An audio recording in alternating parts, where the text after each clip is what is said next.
Do you know all you need to know about cardiovascular problems, blocked arteries, cholesterol, high blood pressure, menopause, obesity, cancer, diabetes, arthritis, and osteoporosis? Do you know all you need to know about diet, mineral supplementation, and vitamin supplementation? Do you know all you need to know about today's medical and health industry practices? Dr. Joel Wallach, recognized spokesperson for those people who want to understand and make informed medical and health decisions, has some amazing information to share with you. Dr. Wallach is an expert on nutrition and longevity and is the famed author of the audio message, Dead Doctors Don't Lie, which has been heard by more than 50 million people. Get ready to learn and to laugh as Dr. Wallach shares some important facts that could very well save your life. And now, here is Dr. Joel Wallach. The thing that makes my view different on health, I think, is that I'm a veterinarian as well as a physician. And in veterinary medicine, we don't have health insurance for animals like we do people. And if we were to use a human healthcare type of system for animals or livestock, it'd be sticker shock for you. Your hamburger would cost you $275 a pound. A boneless, skinless chicken breast would be $450 a pound. A dozen eggs would be $50 just to pay for the health care. So we learned a long time ago in the animal industry that we could keep the price of animal products such as meat and dairy and poultry and eggs down to where the average American could afford to eat them every day simply by eliminating health care costs. We do this in animals with simple little nutritional formulas, and that's why we have mouse pellets and rat pellets and hamster pellets and gerbil pellets and guinea pig pellets and rabbit pellets. We have canned and dried dog and cat food. We have pig pellets and sheep pellets and horse pellets and calf pellets and dairy pellets and every kind of animal you can think of that's been domesticated or used as a pet or a laboratory animal, we have pellets for. And the reason why we put animal feeds or animal rations into a pelletized form is so that every mouthful is perfect. Even the stupidest animal in the group gets a perfect diet. They can't sort through and just eat only the sunflower seeds or the raisins. Every mouthful is perfect. And we do that to standardize production. And it's been a real blessing for the agricultural industry. We were so successful that over the last 75 years, we were able to eliminate 900 different diseases. We've doubled and tripled lifespans of animals with these simple little nutritional formulas. And as a veterinarian, it was kind of interesting to me that we didn't use that same technology for people. We only spent $100 billion figuring all this out for animals over a 75-year period, which is nothing, as you will see tonight, compared to what we spend for human health on a yearly basis. So it was a pittance to eliminate 900 different diseases in animals. Well, one of the things, before I became a physician, I was involved with a big research project with Marlin Perkins from the old Mutual of Omaha Wild Kingdom show. How many remember Marlin Perkins? Great gentleman, and I was really, really honored that he would think of me as a wildlife pathologist. I was in Africa actually doing conservation work, and he sent me a telegram, invited me back to the States in the mid-'60s because he had gotten a $7.5 million grant from the National Institutes of Health. And this was to study pollution in the environment and the world ecology. And my job on the project was to do autopsies of animals that died of natural causes in the big zoos around the United States, because big zoos tended to be associated with big cities. And if there was any pollution problems going on in the cities, there was bound to be an animal in the zoo population that would be sensitive to the pollution. And we could use that animal much like the old coal miners used to use canaries. You know, they'd take the canary down to the mine, and if a little gas or methane would leak into the mine, the canaries were much more sensitive than the men, and they would drop off the perch and die long before the men were in danger of blowing up or suffocating. Well, to make a long story short, over some years I had done 17,500 autopsies on over 454 species of animals and 3,000 human beings for comparison. And what I learned, ladies and gentlemen, was that every animal and every human being that dies of natural causes dies of a nutritional deficiency disease. I'm going to repeat that because that's a very profound observation. Every animal and every human being that dies of natural causes dies of a nutritional deficiency disease. And of course, that was poo-pooed by many medical experts back then, because how could anybody die of a nutritional disease in America, right? There's no evidence to support the claim that we can prevent and cure diseases with vitamins and minerals. Doctors say that, experts say that, professors say it, bureaucrats say that, everybody says that. Well, how many of you have heard of scurvy? Raise your hand. Sure, you know you can prevent and cure scurvy with vitamin C? How many of you have heard of rickets? Raise your hand. You know you can prevent and cure rickets with vitamin D? How many of you have heard of goiter? Raise your hand. You know you can prevent and cure goiter with iodine and copper and selenium? How many of you have heard of anemia? Raise your hand. Golly gee, you know you can prevent and cure anemia with iron and copper and folic acid and vitamin B12? And all the essential nutrients are called essential nutrients because if you don't have enough, you get diseases. If you get the disease, you take the nutrient, it goes away. So any doctor, any expert, any bureaucrat, any professor, anybody who says there's no evidence to support the claim you can prevent and cure diseases with vitamins and minerals is a fool. And you don't want to have a fool for a doctor. That's the last person you want to have as a fool as a doctor, right? Well, I was really pleased to see this come out in October of 2002. This was a World Health Organization study. They said that the study finds life expectancy closely mirrors dietary factors. They went on to say nearly 1/3 of early death and disability stems from nutritional or dietary causes, including too little food in the poorest countries, the wrong kind of food in the richest countries, and then this was perhaps the most profound observation they made. Inadequate intake of 3 key micronutrients, zinc, iron, and vitamin A, is responsible for an unexpectedly high burden of disease. Now there's 90 essential nutrients. They didn't even look at the other 87. And so finally, 40 years later, they came to the same conclusion. So I feel pretty good about that. Well, as I said, there's all these essential nutrients. There's 2 reasons why they're called essential nutrients. Number 1, our bodies cannot manufacture them. We must consume them every day, either as food or as supplements. Number 2, if you're missing them, you get some horrible collection of diseases, many of which are life-threatening. That's why they're called essential nutrients. The ones I like to talk about are mineral deficiencies because they make up 2/3 of the essential nutrients. 2/3 of the essential nutrients are minerals, and our foods cannot manufacture them. Our food plants cannot manufacture minerals. Our food plants, our grains, vegetables, fruits, and nuts, can in fact manufacture vitamins and amino acids and fatty acids. We all know that. But if you can find me any plant that will manufacture a mineral, I'll give you $1 million tax-free, small bills, and any offshore account you want. Okay, you'll be really very wealthy if you can find me a plant that will manufacture minerals. There's no such plant. Nutritional minerals do not occur. They do not occur in a uniform blanket around the crust of the earth. Nutritional minerals occur in veins like chocolate and chocolate ripple ice cream. Nutritional minerals occur in veins like gold and silver. And the odds of you getting all essential nutrients and all essential minerals just by eating well is 0.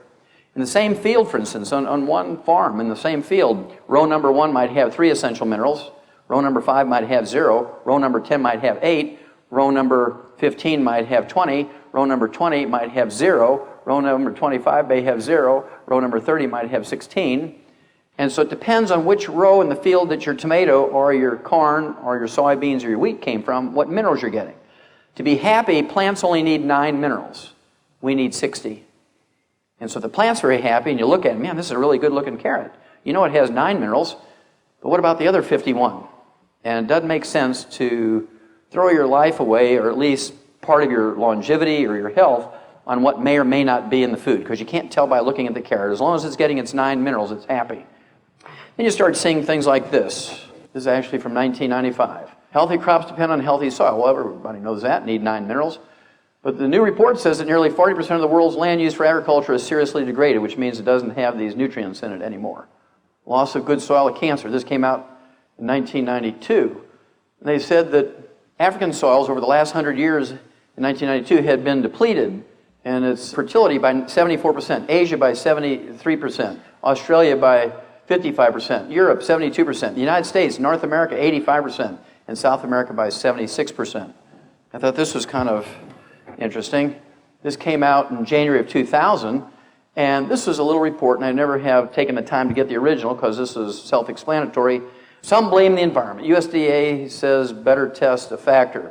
Well, I think it's more serious than that.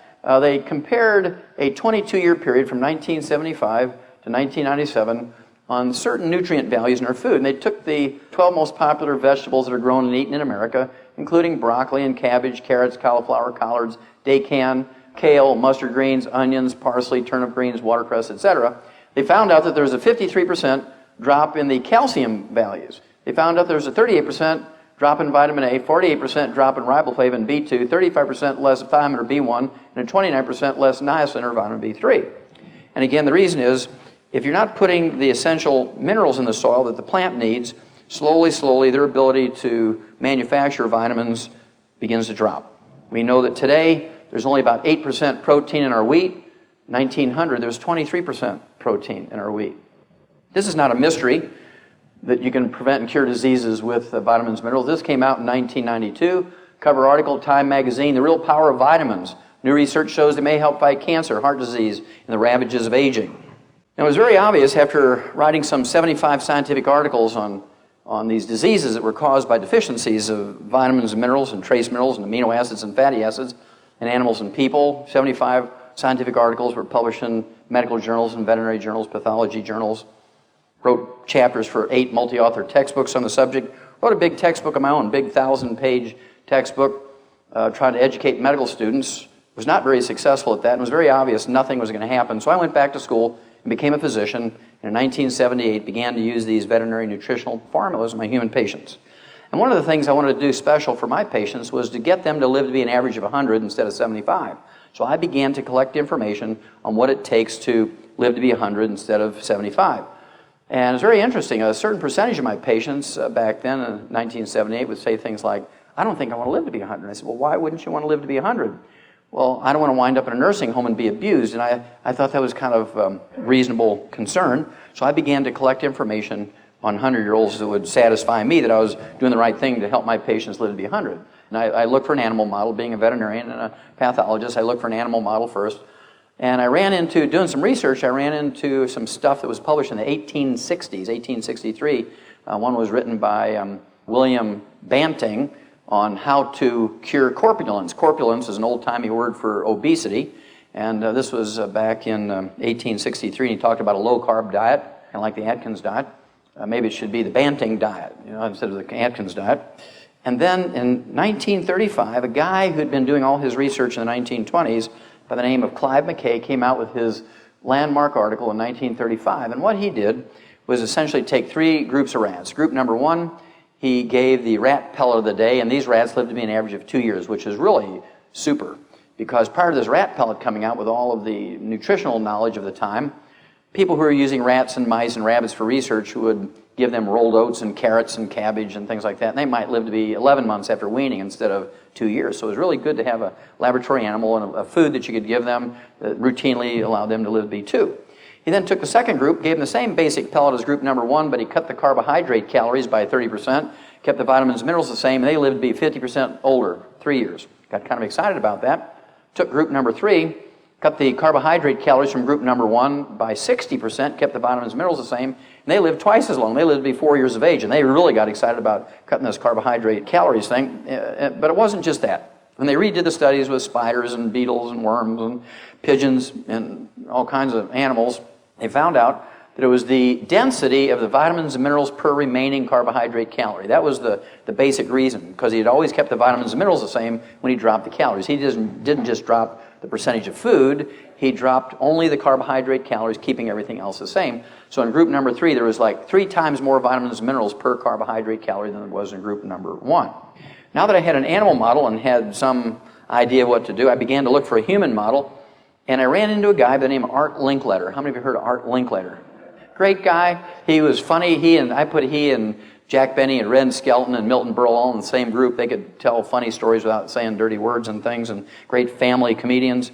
And Art Linkletter wanted to live to be 100 because he read this book. It was a Pulitzer Prize-winning book published in 1933 called Lost Horizon. It was written by James Hilton, and in this book, Lost Horizon, James Hilton coined the term Shangri-La. How many of you heard of Shangri-La? Okay, well, that's where that came from, that book. And Art Linkletter got real excited about living to be 100.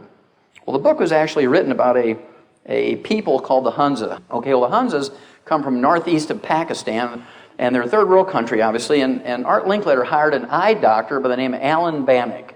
And this eye doctor was kind of an amateur farmer, and Art Linkletter funded him to go there for 6 months during the growing season and find out what their secret was to live to be 100. And it was very obvious from reading the book that Alan Bannock had not read Clive McKay's material on his rats. And he was just making lots of observations, didn't give his opinion what was important, but he was a very good observer. And one of the things he found out, these people were a third world country. They had no electricity, no indoor plumbing, no hospitals, no pharmacies, no clinics, no doctors.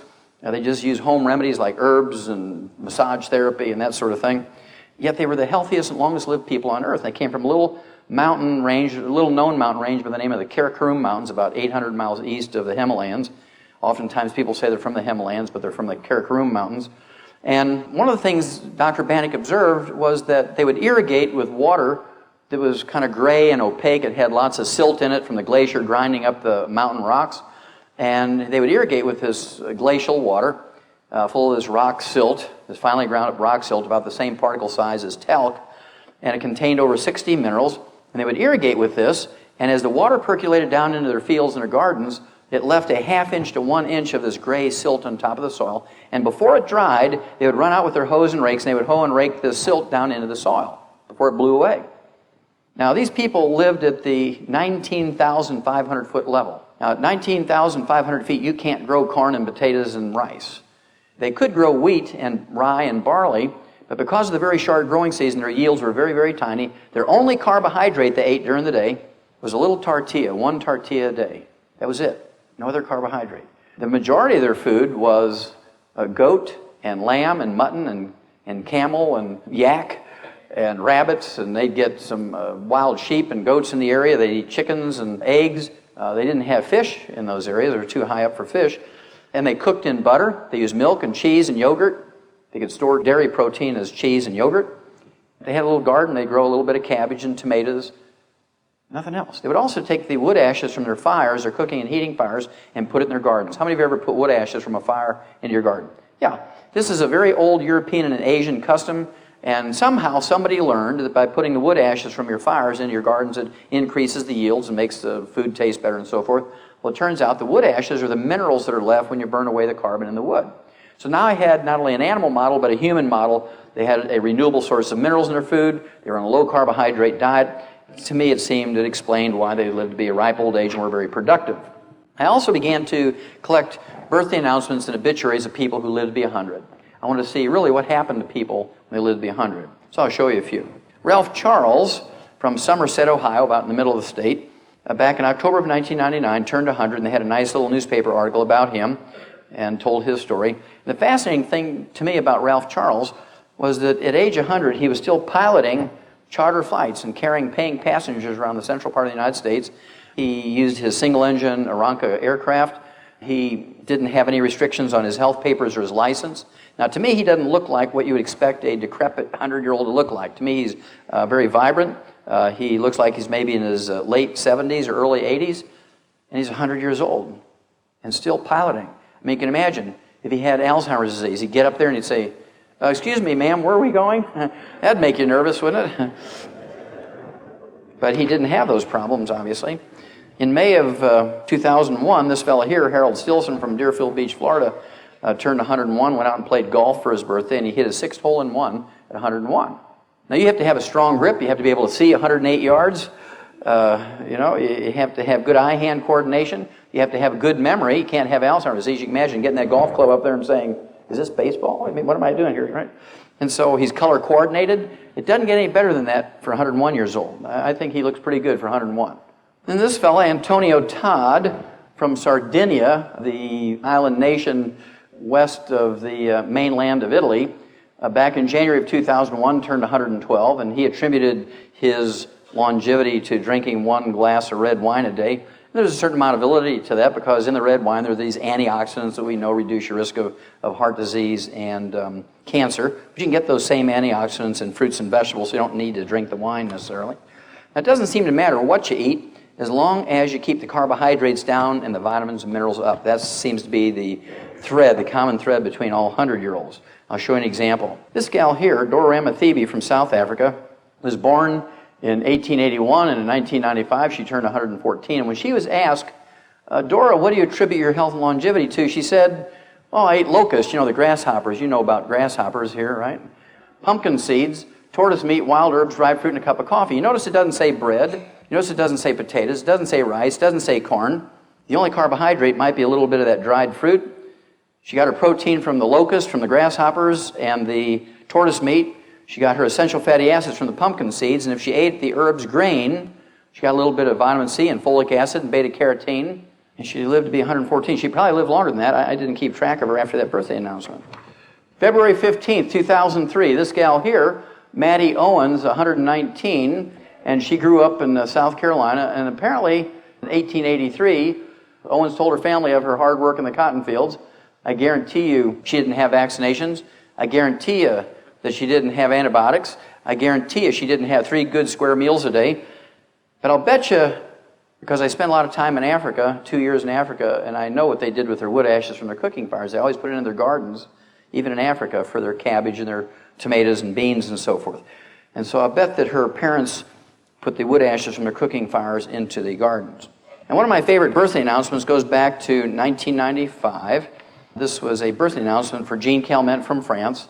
And she was documented by the Guinness World Book of Records being the oldest living woman at the time. There was more than 200 women who claimed to be older than she, but they didn't have the paperwork to prove it. Jean Calment had the paperwork to prove, to the satisfaction of the Guinness World Book of Records, that February 21st, 1995, she was in fact 120. February 21st, 1996, she turned 121. February 21st, 1997, she turned 122. And she died in August of 1997 at age 122 years and 164 days. She died suddenly of a stroke. She was up cooking her eggs and singing Farah Jacques. Farah Jacques, Farah Jacques. Ah! Fell over dead. Didn't have Alzheimer's disease. She was bright and mentally alert until the moment she died. She didn't have cardiovascular disease. She didn't have diabetes. She didn't have cancer. She did have rheumatoid arthritis in her hands. You can see, but that's pretty good. Lived to be 122 and a half. Die suddenly without being mentally infirm. I mean, that's the way to do it, right? I thought this one was kind of cute. I was in Adelaide, Australia, back in October of 2003 when this came out in an Australian newspaper. World's oldest man dies at 122. A Cambodian tiger hunter by the name of Sek Yi, who is also the martial arts expert, attributed his longevity and that of his wife, I'm assuming a widow now, Long Uk, 108, to smoking and prayer. That's kind of a strange combination. But I'm sure he had got some mineral somewhere. Again, this is an Australian newspaper. It came out in March of 2003. A Brazilian believed to be the world's oldest woman died at age 124. Maria Echelavina dos Santos died of a stroke. Her birth certificate says she was the descendant of African slaves born in July of 1878. Do you think she got vaccinations and antibiotics? Think she had 3 good square meals a day? No, she was born in a straw hut caulked with cow dung. And probably led a pretty miserable life as she was growing up. But I guarantee you they put their wood ashes from their cooking fires into the gardens. And they didn't have doctors, and they didn't have hospitals and clinics, and they didn't have pharmaceuticals. And yet she lived to be 124. The last one I want to share with you tells a lot of stories. It's one of my favorite obituaries. It's about an Iranian woman by the name of Mazumi Dusti. And this was published in the Rocky Mountain News Wire Service out of Denver, Colorado in January of 1995. It said, Mazumi Dusti died at age 161. Now this seems pretty outrageous, but you have to give a lot of credibility to this obituary because she was survived by 6 living children ranging in age from 120 to 128. They hadn't even left home to go to college yet. I thought this was a very profound observation by her oldest son, Gholam. Her oldest son said his mother had never visited a doctor, never taken any prescription medications or over-the-counter medications. She only used herbs during her life. Now, do you think she had access to vaccinations when she was a child? Did any of her kids get vaccinated? No, they were born up in a little rock hut up in the mountains of a village, Kalatin Bala, in Khorasan province in Iran. Okay, and I guarantee you she was functional till very close to her death because they don't have nursing homes. And they're not just going to find some way to give her IVs to keep her alive. They're in that rock hut. And so she had to be still able to snap beans and skin carrots and cook and sing lullabies to great-great-great-great-grandkids. We all have these genetic capacity to live well beyond 100. Experts in longevity, experts in gerontology and genetics tell us.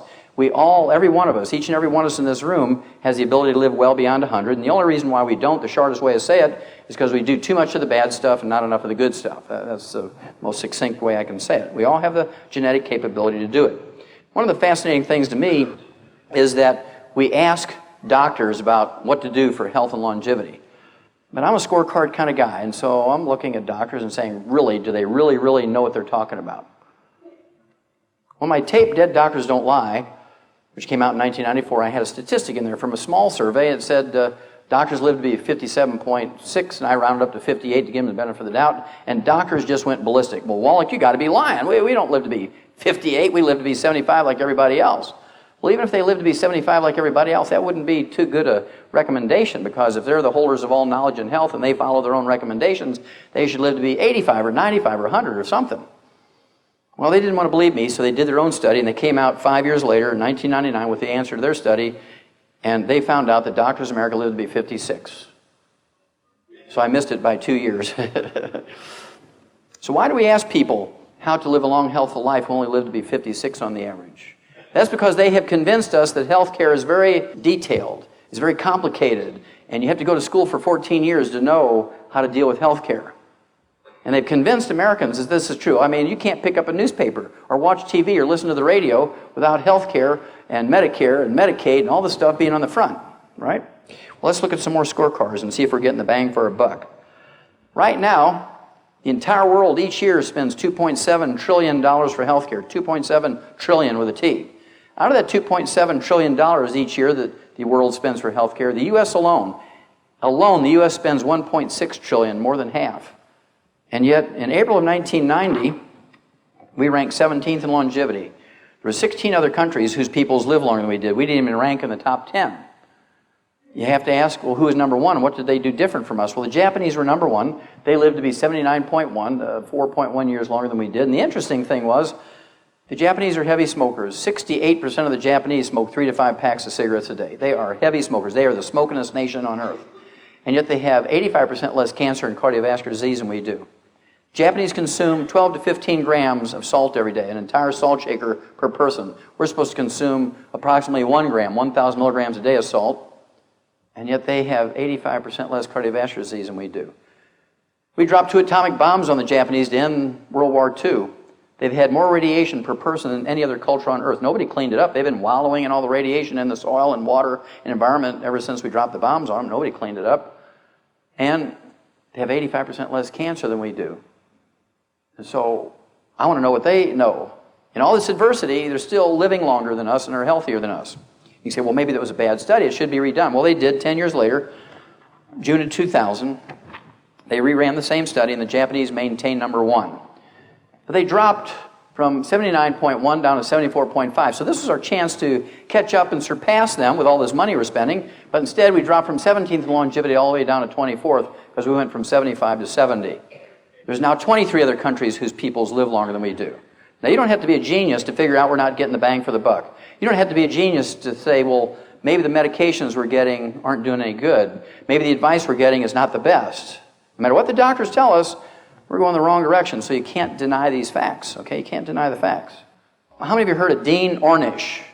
Well, Dean Ornish was an MD, PhD from Harvard Medical School. He did a great double-blind study where he took hundreds of people with 85%, 90% blockage of their 3 main coronary arteries, and he put them on a restricted diet, gave them some supplements, gave them low-impact exercise like yoga and swimming, and in 6 months' time, all their arteries were open 100% without surgery. This was impossible according to surgeons. The only way to deal with blocked arteries in the heart is to do a bypass, right? There's no way you can do that with diet and exercise and supplements. And so they made him do it again. Another double-blind study worked, results exactly the same. Well, what a doctor should say today when somebody comes to them with angina, stable angina, say, look, let's get on a Dean Ornish program. It's actually going to cut your food bill in half. Save a little money here. We're going to get you on a little nutritional program, supplement program, do some yoga. You can do that for free at home. Well, here's a $10 tape. You can learn how to do these yoga exercises.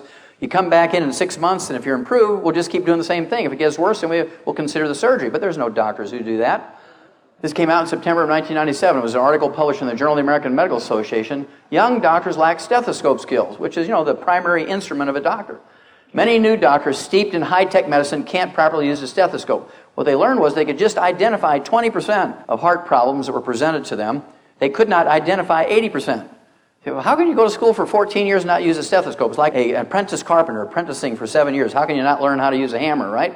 Well, the reason why doctors don't spend any time learning how to use a stethoscope is because if they were to use a stethoscope to diagnose cardiovascular problems, and by the way, ladies and gentlemen, you can identify all cardiovascular problems with a stethoscope. It takes you an extra 10 minutes to listen to every square millimeter of the heart and the valves and the arteries and things. But you can do it, gain the skills to do it, but then you make an extra $30 for a long office visit.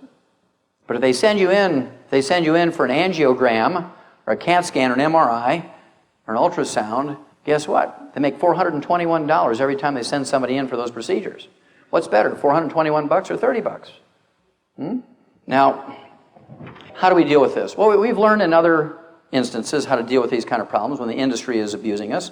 For instance, 60 years ago, when the automobile industry began to abuse customers, you go in for a $6 oil change 60 years ago, and you go to pick up your car, they say, well, it's $300. You say, why? That's my month's wages. What do you mean, $300? Well, you told us to do whatever's necessary, and so we rebuilt your transmission, we rebuilt your carburetor, we gave you all new tires, we rotated them, we put in new brake shoes, new spark plugs, we gapped them, we did your timing, $300. And you kicked the counter and yelled and screamed, but in the end you paid your $300. Well, people got tired of that, and so they started going to flea markets and junkyards and garage sales looking for parts for their car. And after a while, the demand for these parts and tools at garage sales and flea markets and junkyards became so great, these sources couldn't handle the demand anymore, so a whole industry popped up. How many of you ever heard of Napa Auto Parts and Pep Boys and AutoZone and Schutz? And because now you can walk in, you can get any part you want, you can get any tool you want for working on your own car. This has turned out to be a huge industry. And that's because the automobile industry got greedy some 60 years ago, and now more people do it themselves. And the same thing happened in the construction industry. When it got to the point where they were charging a little old couple $60 to change the float in the toilet and $200 to change the light bulb, and little old couples would sign a contract for a $6,000 roof, but they didn't point out to them that there's a revolving interest thing, and if you didn't pay it in a year, it cost you $100,000.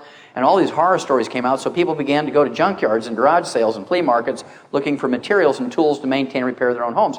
How many remember back in the 50s and 60s when everybody had a table saw and a band saw and routers and all these tools? You turn your garage into a shop and everybody began to do things themselves.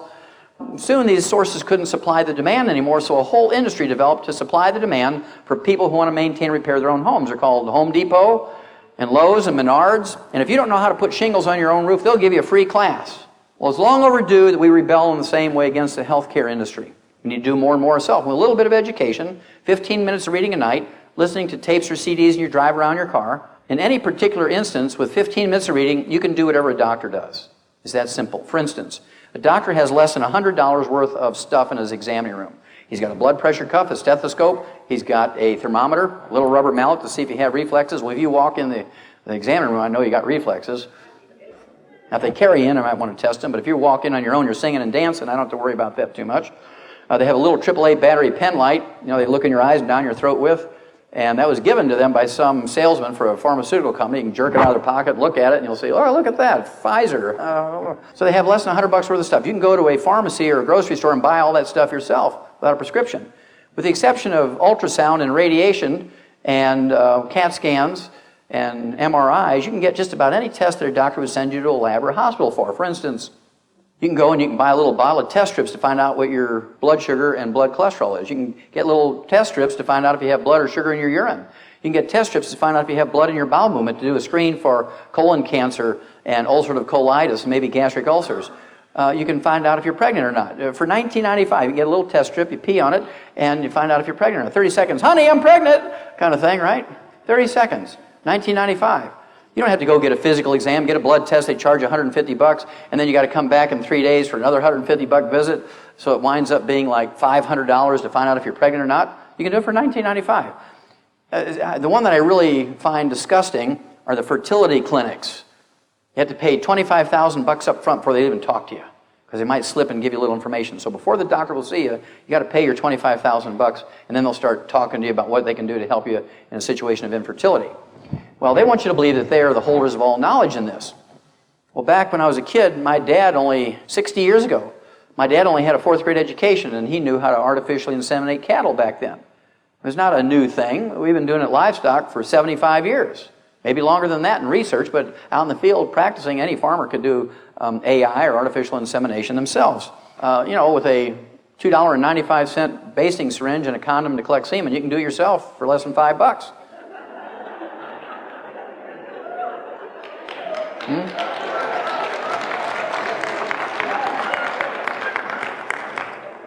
So when a doctor starts telling you how technical this stuff is, you can just sort of smile at him and say, okay, doc, let's move forward here. Now, how many of you ever heard of cholesterol? Raise your hand. If you didn't raise your hand, I think you're asleep. Okay. Each year in America, we spend over $100 billion for cholesterol testing, not treatment. Just cholesterol testing, we spend over $100 billion a year. It's a huge industry just for cholesterol testing. That's why, doctors have made everybody in America paranoid. How many of you had anybody in your family live in their 80s or 90s? Raise your hand.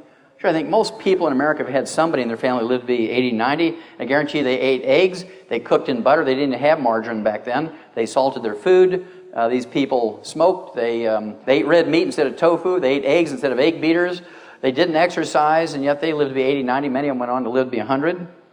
And following their advice, we're going backwards.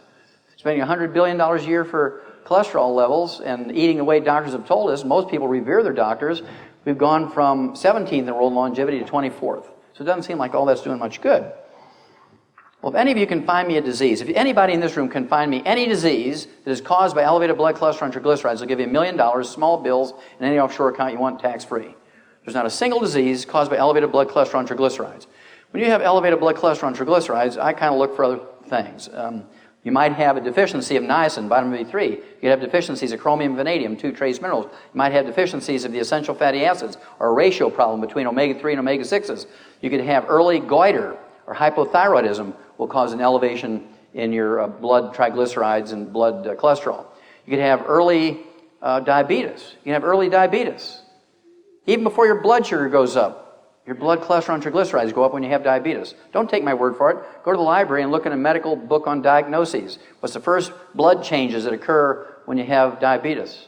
Elevated blood cholesterol and triglycerides. What's the first blood changes when you have low thyroid? Elevated blood cholesterol and triglycerides. Do the elevated blood cholesterol and triglycerides cause any disease? No. They're just signals. They're just signals to look somewhere. Do they cause cardiovascular disease? No. Have nothing to do with cardiovascular disease. Nothing. How many of you ever heard of free radicals? Good. How many of you heard of trans fatty acids? Yeah, these are common words today. Everybody in the street, even little 6-year-old kids know about these things. Yet, doctors continue to recommend to consume free radicals and trans fatty acids. If I were to come out with a product, Dr. Wallach's 100% pure free radicals, the finest trans fatty acids in the world, and I'd label and put them in a health food store, how many people would buy them? 0. I mean, I wouldn't sell any of them. And yet, everybody listens to the doctors when the doctors say, I want you to use margarine instead of butter.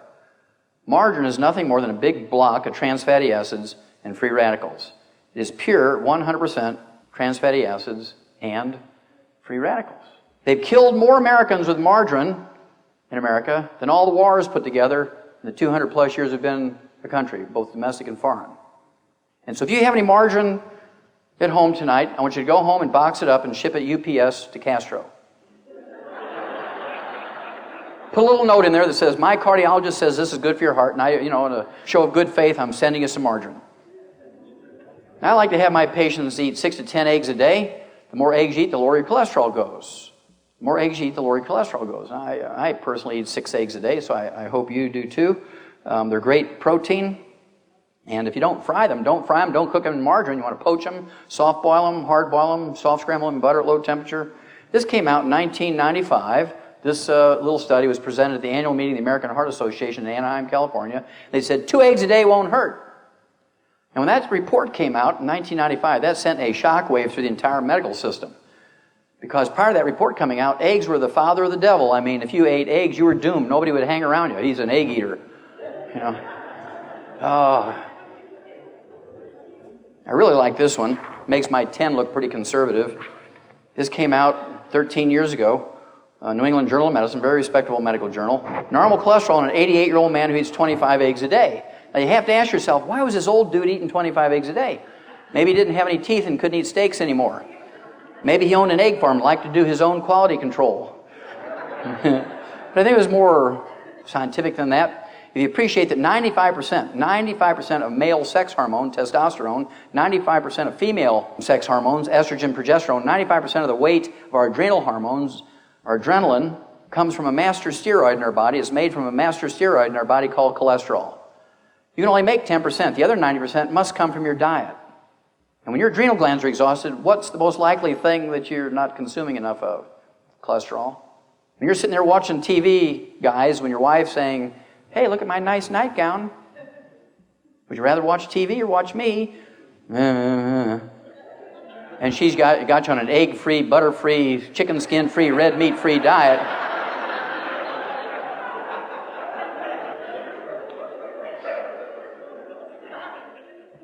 How many of you heard of Alzheimer's disease? Alzheimer's disease is a disease that did not occur, even by another name, 40 years ago. It only became recognized as a disease in 1979, 25 years ago. Today, it's the number 4 killer of adults over the age of 65, behind cardiovascular disease, cancer, diabetes, and Alzheimer's disease. Now, our brains are made up of 75% a fatty insulation material called myelin. How many of you heard of myelin? Good.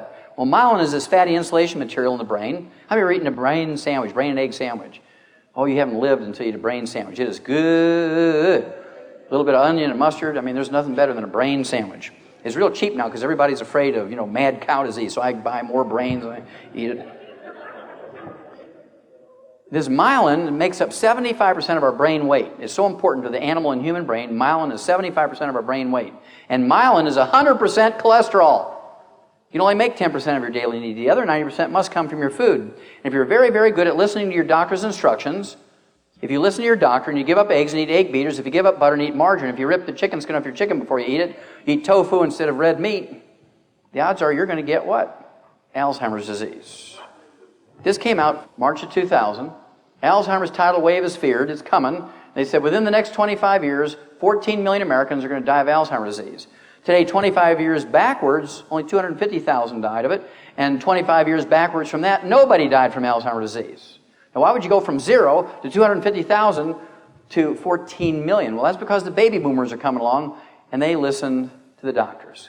They believed in technology, and they believed in doctors, and they believed if they followed the doctor's advice, they could be healthier and live to be 100. And so now baby boomers are the ones that get a higher rate and higher percentage of Alzheimer's disease than our older relatives who could care less. Remember Ralph Charles still flying airplanes at 100? Harold Stilson still hitting in golf hole-in-one at 101? Mazumi Dusti, 161, still babysitting and singing lullabies and maybe cooking and so on. We eliminated Alzheimer's disease in animals 65 years ago. This is a human study that came out in July of 1992. Vitamin E can ease memory loss in Alzheimer's patients. This was a study by the University of California, San Diego Medical School and the Salk Institute, infamous for the Salk polio vaccine. They said that vitamin E could bring back a certain amount of memory and make people functional again. Well, nobody could believe that was true, so they redid the study, and 5 years later they came out with this. Vitamin E might slow Alzheimer's disease. High doses of common vitamin E can slow the devastating decline for some Alzheimer's patients, significantly delaying the need for nursing home care. Again, the University of California, San Diego, University Medical School. Now, if you can delay the need for nursing home care for a spouse or a child or a parent, grandparent, aunt, uncle who has Alzheimer's disease by 5 years, would that be emotionally and financially beneficial to a family? Of course it would. This came out in 2003, November 2003, a study by Tufts University Medical School in Boston. They found out you could reduce your risk of Alzheimer's disease by 48% by just taking either supplements or fish 3 times a day to get the omega-3 essential fatty acids. This has been repeated over and over and over. This just came out January 2004. People taking vitamin C and E were 78% less likely to have a diagnosis of Alzheimer's disease. They didn't even think about the diet, getting rid of fried foods and margarines and sources of free radicals. They didn't even think about eating cholesterol. This was just some antioxidants. And so we know from animal studies and early studies in human beings that if you eat enough cholesterol, not fried, not cooked in margarine, but poached and soft-boiled and hard-boiled and soft scrambled in butter and meat medium rare and so forth, which we'll talk about in a minute, and take in antioxidants, the odds of you getting Alzheimer's disease is reduced to almost 0. I have to go ask my doctor. Well, he's only lived to be 56. Why would you ask him? Now, how many of you have heard of high blood pressure? Raise your hand. Sure, everybody knows about high blood pressure, a very common disease. How many of you have heard of a veterinarian telling you need to give your dog a calcium channel blocker or a beta blocker for high blood pressure? Not very often. How about your goldfish? What about your parakeet and guinea pigs? You know, every animal can get high blood pressure just like people. The reason why they don't is in these little pellets we talked about earlier, we put things in there so they don't get it. They can get it, but they don't get it because we put the stuff in the pellets so they don't get it. How many of you heard that salt is bad for you when it comes to blood pressure? Salt's going to initiate high blood pressure. How many of you heard that genetics has something to do with it? Well, both of those are wrong. Salt has nothing to do with high blood pressure, and genetics has nothing to do with high blood pressure. It's a simple deficiency of a single nutrient. A single deficiency of a single nutrient. We've eliminated high blood pressure in all these animals. What's the first thing that a good farmer puts out for his livestock in the pasture? Salt blocker, salt lick, isn't it? And there's nobody out in the pasture telling a cow she's limited to 1 lick a day, is there? And I refuse to believe that my human patients are dumber than a cow or a sheep. Say, look, go ahead and salt your food to taste. Don't worry about it. If you put too much salt on there, it won't taste good. You won't eat it. Remember the Japanese. They consume an entire salt shaker per person a day, 15 grams of salt a day, and they have 85% less cardiovascular disease than we do. And high blood pressure is not even in their vocabulary because they don't get it very often. Well, this came out in July of 1997. It redeemed my view on salt. It says, doctors lack proof that too much salt is unhealthful. After years of telling healthy people that too much salt isn't good for them, researchers still don't have solid evidence to back up that claim. There was a wonderful study done by the U.S. government called the Sodium Task Force. Once and for all, they were trying to prove that salt was the cause of high blood pressure. This was published in April of 1997, and this is the bottom line of the study. It was called the Sodium Task Force, 1997. You can look it up on the internet. The study found that people who limited their salt intake to 1,000 milligrams or 1 gram a day, like doctors want you to do, have 6 times more heart attacks, 600% more heart attacks than those who defied their doctors and ate double that amount. If you listen to your doctor, you had 6 times more heart attacks than people who defied their doctors and ate double that amount. So what mineral are we talking about? What mineral are we talking about when it comes to high blood pressure? It turns out it's a deficiency of calcium. Now, you can drink 50 gallons of milk a day and you can't get enough calcium to get your blood pressure down. You can eat 25 pounds of cheese a day and the only thing that will happen is you'll be so constipated you'll need a jackhammer to have a bowel movement. If you didn't have hemorrhoids, you're going to get them. You can take all the Tums you want. You can take all the oyster shell, eggshell, limestone, coral calcium you want. That's because if you take 1,000 milligrams of limestone or calcium carbonate, which is coral calcium and eggshell and oyster shell, all those are the same chemical formula. You take a 1,000 milligram capsule, you're not getting 1,000 milligrams of calcium. Only 140 milligrams is elemental calcium. 860 milligrams is carbonate.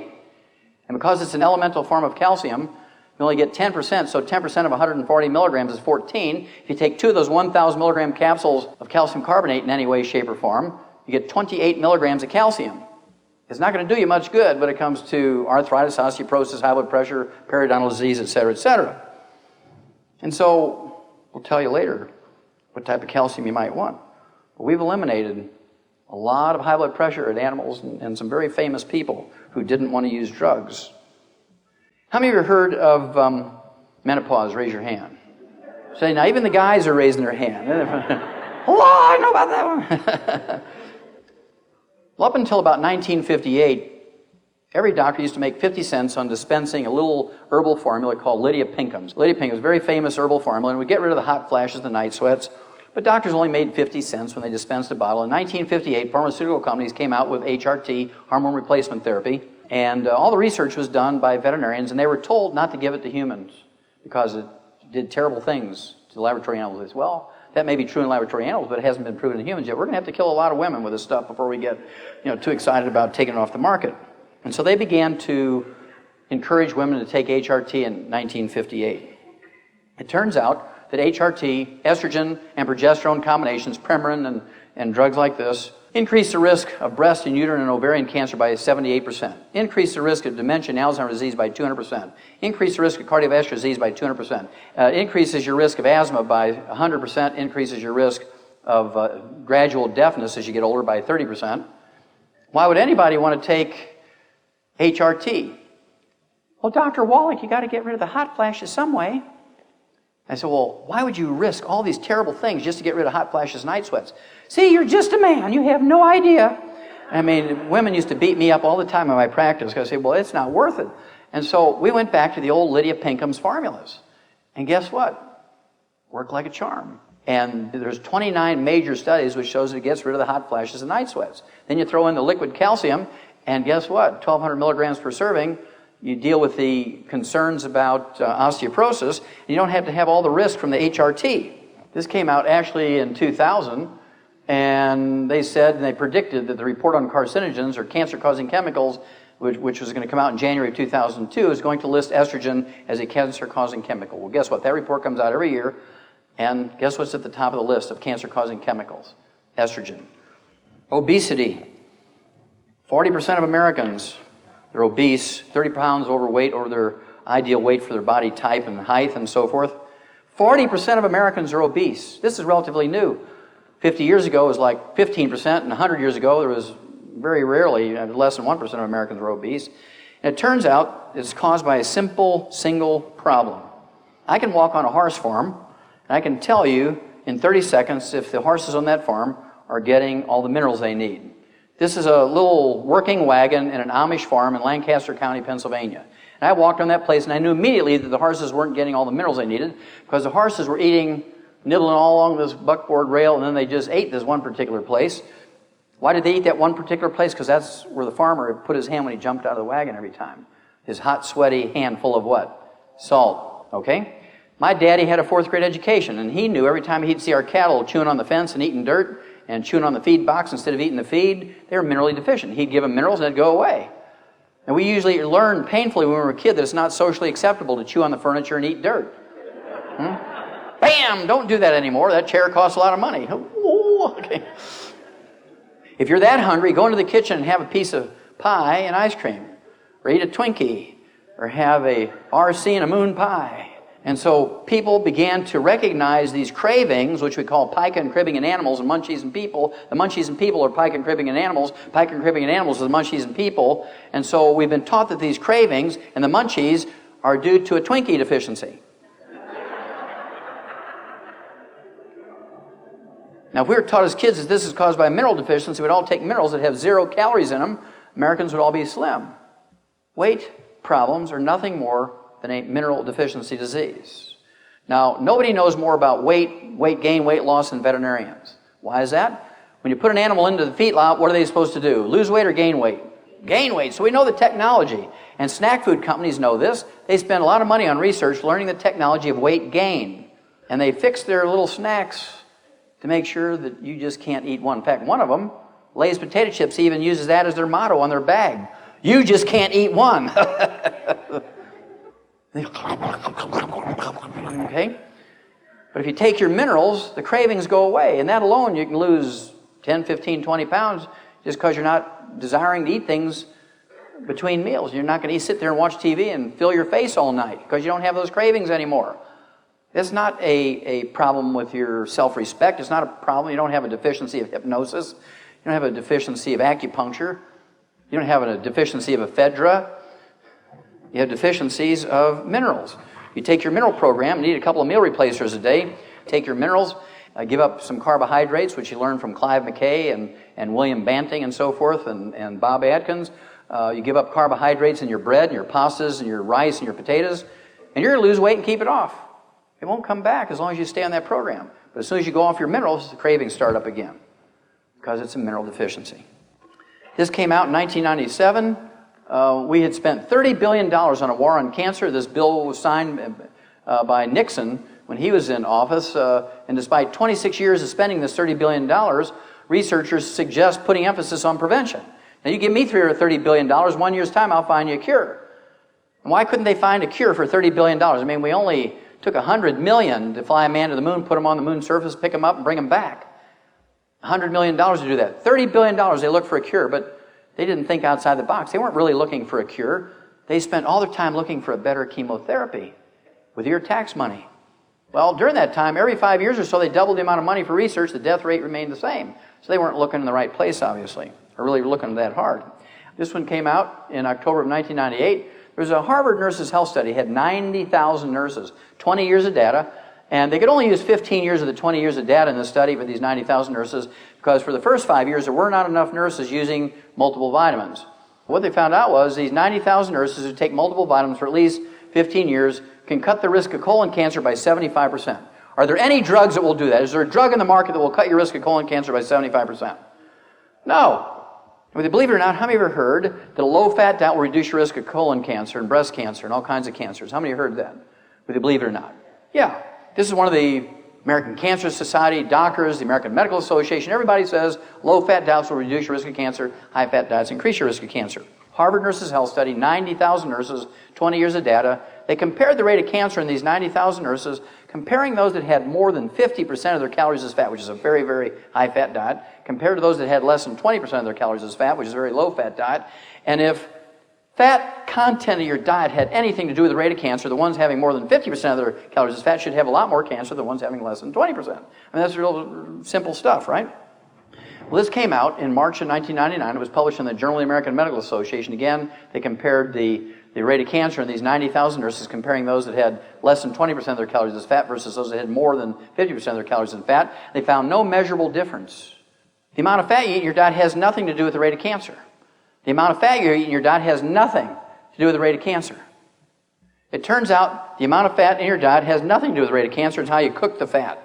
This study came out in 1998. University of South Carolina, big study. Study links very well done meat to breast cancer, and then later on to prostate cancer and colon cancer. Among women who preferred all their meat very well done with a doneness score of 9, where the fat was burnt, and it tastes very good, believe me, burnt fat tastes very good. I used to eat it when I was a kid. There was a 462% greater chance of having breast cancer than for women who ate their meat rare. Not a 50%, not a 100%, not a 200%, not a 300%, not a 400%, but a 462% increase in risk of getting breast cancer, colon cancer, and prostate cancer if you eat your meat cooked well done and eat burnt animal fat. Now, after tonight, you can't claim you were not informed. If you go home, you continue to eat burnt animal fat, whether it's in hot dog skins over the fire, or you're grilling chicken skin and eating it that way, or you're grilling your hamburgers burnt. I get people, I cringe. People like, I want my hamburger burnt. I don't want to see anything pink in there. I want it burnt. I want like charcoal. They're doomed. Even God can't help them. When you're that stupid, God can't help you.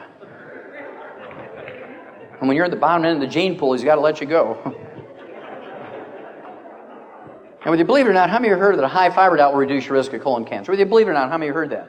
Yeah, that's another one of those truisms that the American Cancer Society, your doctor, wants you to believe. Of course, Quaker Oats likes that one, right?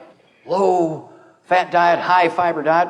Harvard Nurses Health Study, 90,000 nurses. They compared the rate of colon cancer, these 90,000 nurses, comparing those that had a high fiber diet versus those with a low fiber diet. They didn't like the results, so they threw in 50,000 male doctors. They compared their rate of colon cancer, the ones who had a high fiber diet versus those with a low fiber diet. Now they had 140,000 human subjects. And this came out in January of 1999. It was published in the New England Journal of Medicine, very respectable medical journal. 90,000 female nurses, 50,000 male doctors. They said high fiber diets don't cut colon cancer by any measurable amount. Zero. Nada. Eating a high fiber diet did not protect you in any way, shape, or form from any cancer.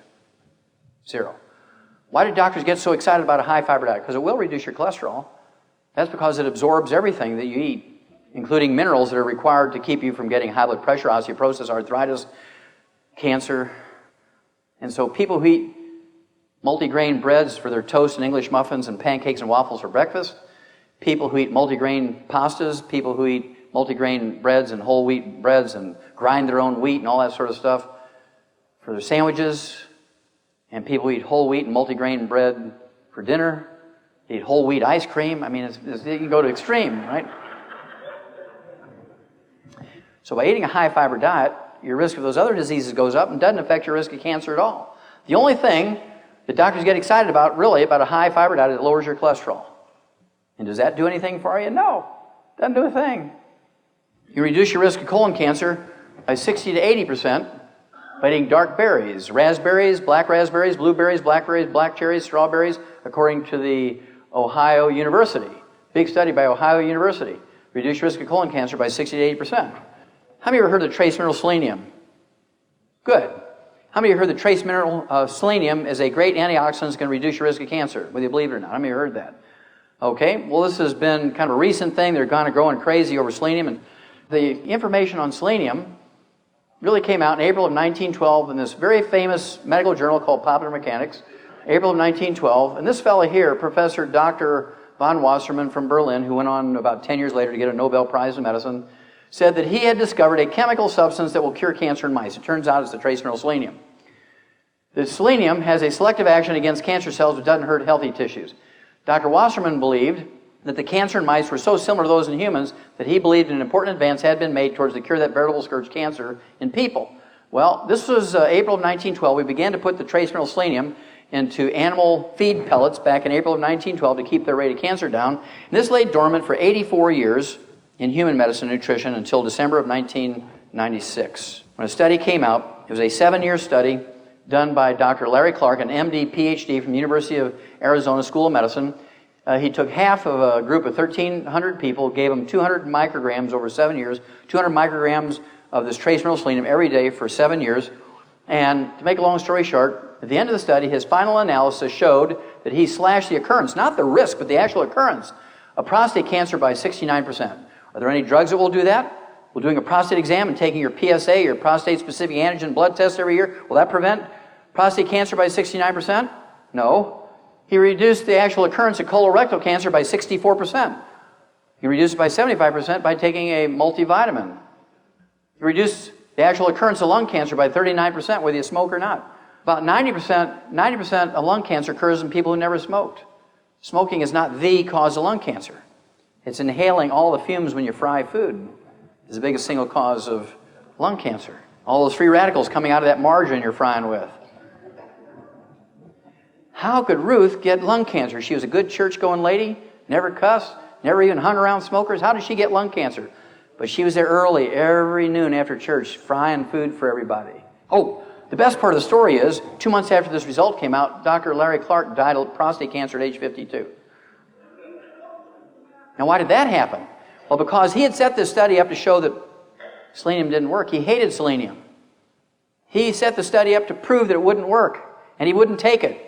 And the sick part about this is, he was a professor of medicine at the medical school at the University of Arizona, so he taught his beliefs, all the medical students there. And when he died of prostate cancer, they all said, oh, what a tragedy, and then went on avoiding selenium. They'll tell their patients not to take selenium. In October of 2004, Merck Sharp and Dome voluntarily withdrew its hottest selling product, Vioxx, a COX-2 inhibitor, which people use for an anti-inflammatory for terrible arthritis pain and anti-inflammatory for many, many diseases. A lot of tragic stories associated with this COX-2 inhibitor. 139,000 Americans died of sudden death, cardiovascular deaths, since 1999 to 2004. That's right, you heard it right, 139,000 deaths. And I'm going to tell you one tragic story here before I tell you what we can use as substitutes for Vioxx. I just learned about this story a couple of weeks ago. A young fella, 14 years old, who was kind of an inline skater and did his loop-de-loops in those park facilities that have the bowls that they skate around in. He fell and broke his arm. He went into the doctor, who was very busy, his family doctor, so they sent him to the emergency room to get his arm casted. Then he came back to his family doctor and he was complaining about a headache where he'd bumped his head and his pain in his broken arm. So the doctor just reached in his drawer, picked out a handful of samples that the Merck salesman had given the doctor for Vioxx. He just gave this handful of samples to this 14-year-old kid and said, take it. Well, he took the Vioxx for 8 days and he died of a heart attack as a result of the Vioxx. It was really, really tragic. But this, there's 139,000 Americans died of sudden death as a result of taking Vioxx. And who knows what the result is of the other COX-2 inhibitors that people use very commonly for anti-inflammatory and pain-relieving drugs. Well, if you go back into history, back to Hippocrates in 300 BC, he's considered the father of medicine, and his watchword was, let food be your medicine. They didn't have all these pharmaceuticals, thank goodness, back in those old days. And so they didn't have the side effect problems that we have. Can you imagine back in Hippocrates' days if they'd kill 139,000 people? I don't think there was that many people in Greece in those days. And so what did they use? Well, they used a lot of exotic-sounding fruits and vegetables, tomatoes, grapes, green tea, noni from South Pacific area, the mangosteen from Southeast Asia. And these fruits and vegetables have interesting anti-inflammatory substances in them called catechins in green tea, alkaloids and glycosides in the noni. They have xanthones, which are a category of phenols in the mangosteen fruit. And then tomatoes, there's lycopenes, and grapes, there's resveratrols. And all of these have wonderful anti-inflammatory properties. They all have very interesting and very well documented anti-cancer, antimicrobial properties. These are the reasons why the Japanese, who do so many things wrong in their dietary habits and their lifestyles, with smoking and eating lots of stir-fried food, still have 85% less cardiovascular disease and 85% less cancer than we do. And people in Southeast Asia, everywhere from Laos to Vietnam and Korea and so forth, they use the mangosteen fruit. These xanthones have just been used for hundreds, maybe thousands of years. In tomatoes, the lycopenes have been used certainly for hundreds of years, and these are known to reduce the risk of cancer significantly. Grape resveratrols are able to do this. There's no doubt about it that you're going to hear a lot more of the green tea phenols. You're going to hear a lot more about the noni alkaloids. You're going to hear a lot more about the mangosteen xanthones. If you look at Japan, in the Gifu University in Japan in 2002, they showed that the xanthones could stop the proliferation of human leukemia cells in cultures. Research just a couple of months ago in Thailand at Mahidol University, they did the same thing with breast cancer cell cultures. In fact, it's a remarkable thing that the xanthones have never before been tested against any other cancer cells they couldn't kill. We have to appreciate these as something that's going to be up and coming. I think they're so important that eventually, maybe even in our lifetimes, that these phytonutrients, these phytochemicals, these nutraceuticals, if you will, are going to be listed as another category of essential nutrients, along with vitamins, minerals, amino acids, and fatty acids. So look for the phytonutrients and the phytochemicals to be added to the list of essential nutrients as a fifth category. March 6, 2002. Study says a diet rich in tomatoes can cut the risk of prostate cancer, raw tomatoes, by 24 to 36%. If you eat it, tomatoes cooked, one serving a day of cooked tomato will reduce your risk of prostate cancer by 52 to 60%. Because there's an antioxidant in tomatoes called lycopenes. Lycopenes. I love this when it came out in September of 1998. Call green tea the cure-all of cure-alls. Why is that important? Why do we have 85% more cancer than the Japanese? Well, our national drink is Coca-Cola. Their national drink is green tea. And green tea contains an antioxidant, catechins, or EGCGs, that are 100 times more potent than vitamin C in neutralizing free radicals. Catechins and EGCGs in green tea are 100 times more potent than vitamin C in neutralizing free radicals. And perhaps 100 times more potent than vitamin C in reducing your risk of cancer. Diabetes. An epidemic disease in the United States. There's 1 million new cases of diabetes every year. There's 32 million diabetics as we speak right now in America. 30 million of the 32 million diabetics are adult onset type 2 diabetics. They make up the bulk of the diabetic population. And adult onset type 2 diabetics make more insulin than non-diabetics. There's not an insulin problem with them. And usually if you're asking about insulin, say, well, I've got insulin. How can I be a diabetic? And so doctors say, well, you've got insulin-resistant diabetes because it's not working. The reason why it's not working is you're deficient in 2 trace minerals, chromium and vanadium, and their cofactors necessary for them to work, which are required by your insulin to work in your body. You can make tons of insulin, but if you don't have those trace minerals, your insulin's not going to work. We learned in 1957 that we could prevent and cure adult onset type 2 diabetes in laboratory animals, pet animals, and farm animals by giving them these 2 trace minerals and their cofactors. This lay dormant for 20 years in human medicine until 1977 when they found out that they could give intravenous chromium and vanadium and their cofactors to people who had diabetes, and they were unconscious from head injuries. They were in a coma. And they were miraculously cured by giving them intravenously these trace minerals and their cofactors. Now you can't say that, oh, well, they just believed that they were going to get cured because they were going to get cured because they're in a coma. They didn't know what was going on. According to the U.S. Department of Agriculture, 100 years ago, Americans were eating a half a pound of sugar per person per year. Today, 100 years later, according to the U.S. Department of Agriculture, Americans are eating 157 pounds of sugar per person per year, or now we're eating a half a pound a day. So in 100 years, we've gone from a half a pound of sugar per person per year to a half a pound of sugar per person per day. That, plus the deficiency of these nutrients in our food, has resulted in this epidemic of diabetes. Do you think our genetics has changed that much? I don't think so. If you look in the book Rare Earths Forbidden Cures, one of our books, the guy who's doing all this study on these 2 trace minerals back in the 1950s, actually, Dr. Wallach, went back into the 1940s and began to look at chromium levels in American blood. And he found out there was a big range in 1948, micrograms per liter of parts per billion, 28 to 1,000. In 1971, it dropped to 13. In 72, it dropped to 10. In 73, our chromium levels in our blood dropped to 4.7 to 5.1. In 74, it dropped to 0.73 to 1.6. In 78, it dropped to 0.16. Is it going up or down? It's dropping like a rock. Well, in 1980, it went up 3 times over 1978 values to 0.43. Why did that happen? Remember 1977? They were publishing all these papers on how chromium and vanadium was good for you. And so everybody was taking chromium and vanadium. They were running to health food stores and taking it. And so everybody's blood levels of chromium and vanadium went up. But because they couldn't cure diabetes with chromium and vanadium without all those other cofactors, in 1985 it went back down to 0.13 because people got frustrated because it wouldn't work if you just use those 2 trace minerals without the other cofactors. So between not having enough of these nutrients, the chromium and vanadium and their cofactors in our food anymore, and eating all this sugar, more sugar, less chromium and vanadium, we have an epidemic of adult onset type 2 diabetes. The last one we're going to talk about is arthritis and osteoporosis. According to the Center for Disease Control, 85% of all Americans over the age of 50 already have arthritis and osteoporosis of one type or another, or to one degree or another.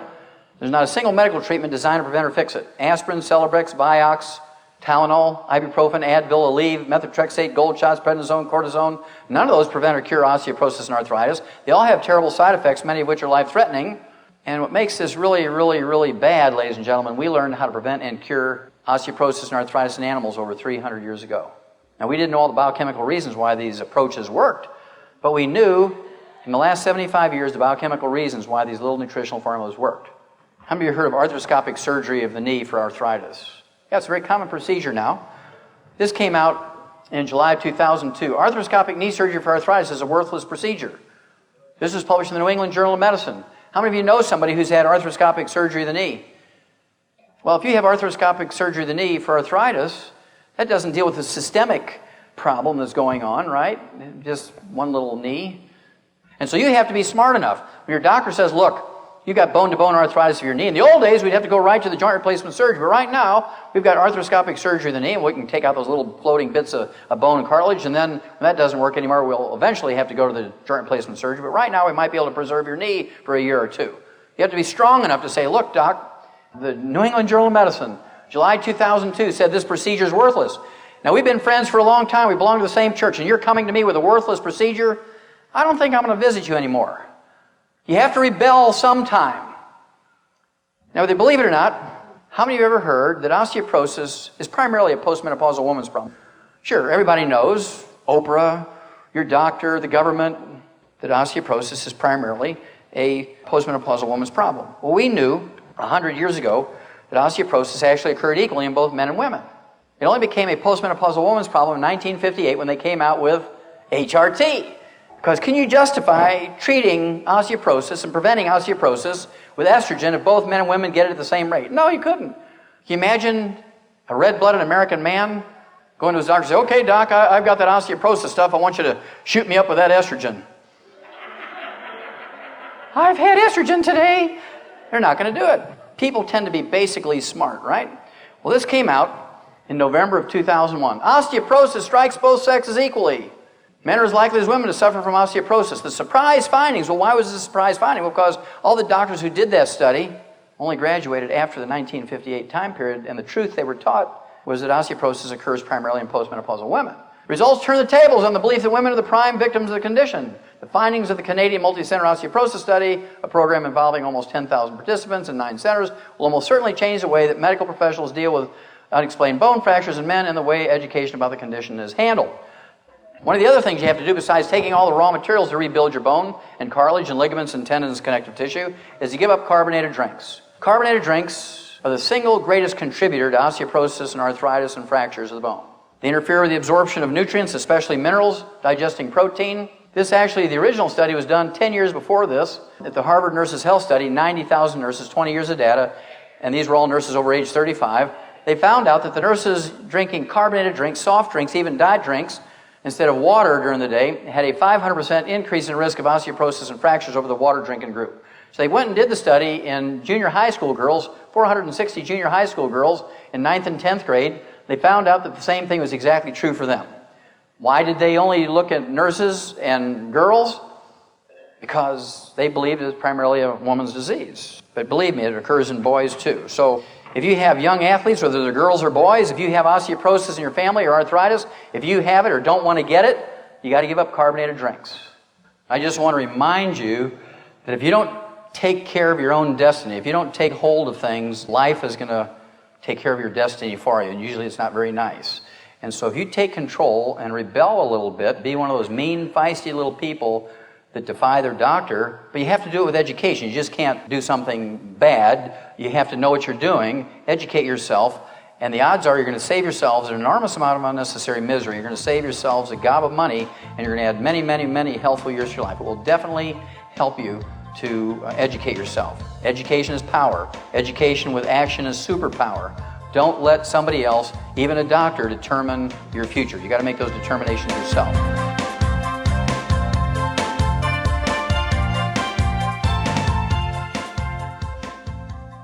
Hey all you Dr. Wallach supporters and longevity fans out there.